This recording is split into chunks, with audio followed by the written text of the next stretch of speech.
Hoje eu quero te apresentar uma das pessoas mais importantes da história do cristianismo e, sinceramente, um dos pensadores mais geniais que já existiram.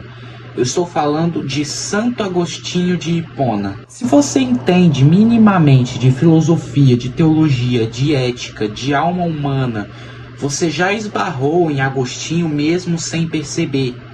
E o mais louco de tudo isso, esse homem que virou doutor da igreja, que influenciou toda a Idade Média, a Reforma, o Ocidente inteiro, começou como um jovem perdido, buscando sentido em todo lugar errado. E a história dele parece muito com a de muita gente hoje. Agostinho nasceu em 354 d.C., no norte da África, numa cidade chamada Tagaste, na Argélia. Ele cresceu numa família dividida. Sua mãe, Santa Mônica, era uma cristã fervorosa. Seu pai, Patrício, era um pagão e bem distante da fé. E desde cedo, Agostinho mostrou que ele era diferente, brilhante, inteligente, rápido, meio rebelde. Só que a inteligência dele não veio junto com disciplina. Ele mesmo admite isso, e você vai ver muito disso nas obras dele. Quando ele era jovem, ele se meteu em vícios, prazeres, relacionamentos desordenados e tinha aquela sede de verdade misturada com orgulho. Ele queria saber de tudo, mas sem se entregar a nada. Agostinho procurou sentido de tudo quanto é jeito. Primeiro ele mergulhou na filosofia. Depois entrou numa seita chamada maniqueísmo, que prometia respostas fáceis sobre o bem e o mal. Mais tarde eu vou fazer um vídeo explicando mais sobre as seitas e heresias que surgiram no começo da história da igreja.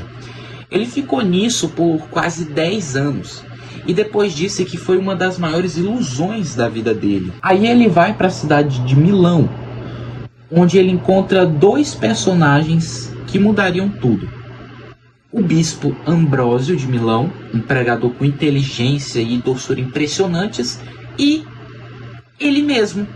Ele se encontra com sua própria miséria interior, com suas dúvidas, com seus pecados, com seu orgulho. É ali que o castelo mental dele começa a ruir. E aí chega o momento mais famoso da história dele, que ele conta no seu livro Confissões. Ele está desesperado, lutando consigo, chorando, implorando por clareza, quando houve uma voz de uma criança dizendo: toma e lê. Ele abre a Bíblia, cai em Romanos 13, que diz assim: revesti-vos do Senhor Jesus Cristo e não procurem satisfazer os desejos da carne. Ele diz que naquele instante tudo caiu. A vida dele virou do avesso. E o que era orgulho virou humildade. O que era busca vazia virou encontro real.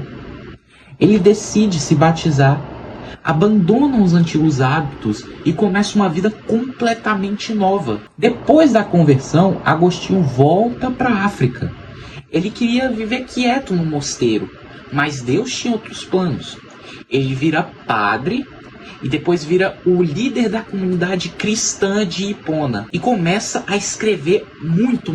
E é aí que nasce o Agostinho que influencia o mundo até hoje. Eu não consegui reunir todas as obras que ele escreveu, mas eu achei um fato muito interessante. Ele escreveu mais de 5 milhões de palavras. Obras que moldaram a teologia, a moral cristã, a filosofia ocidental, a visão de liberdade, a ideia de interioridade, até conceitos psicológicos modernos.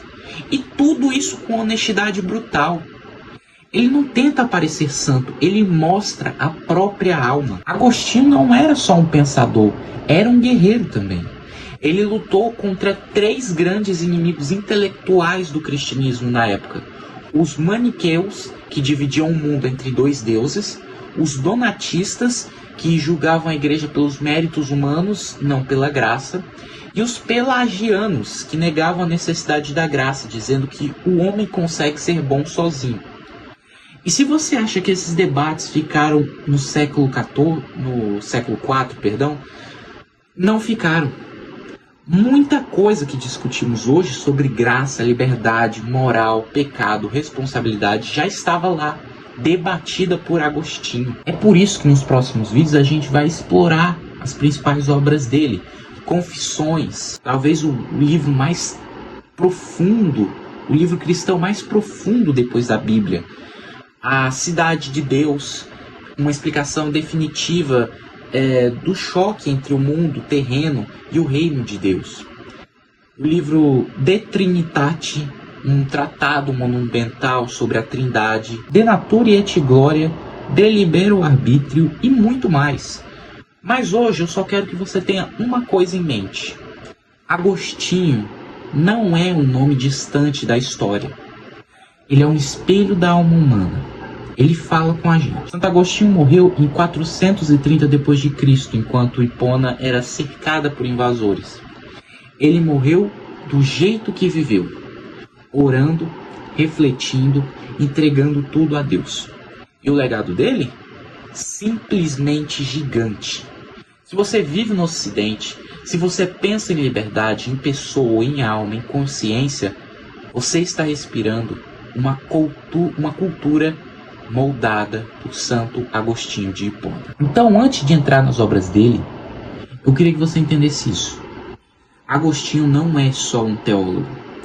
Ele é um amigo que te ajuda a entender quem você é. E é isso que faz dele um gigante.